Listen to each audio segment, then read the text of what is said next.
স্বামী স্ত্রীর সম্পর্ক এমন এক আশ্রয়, যেখানে জীবনের সুখ যেমন ভাগাভাগি হয়, তেমনি কষ্ট একসাথে বহন করা যায়।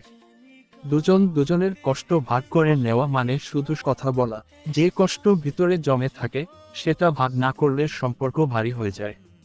একে অপরকে সময় দিয়ে মন খুলে কথা বলাটা খুব জরুরি। চুপ থাকা কখনো কখনো ভুল বোঝাবুঝি বাড়ায়। 2. মনোযোগ দিয়ে শোনা। যখন একজন নিজের কষ্টের কথা বলছে, তখন অন্যজন যদি মনোযোগ দিয়ে শোনে, সেটা এক ধরনের মানসিক শান্তি দেয়। বিচার না করে শুধু শুনে যাওয়া অনেক বড় সাপোর্ট। 3. সহানুভূতি ও বোঝাপড়া। তোমার দুঃখ আমারও দুঃখ, এই মনোভাব থাকলে একে অপরের কষ্ট হালকা হয়ে যায়।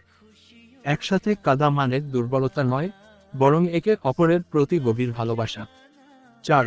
ছোট ছোট সাহায্য, যেমন একজন ক্লান্ত থাকলে আরেকজন রান্না করে ফেলা, কিংবা চুপচাপ পাশে বসে থাকা।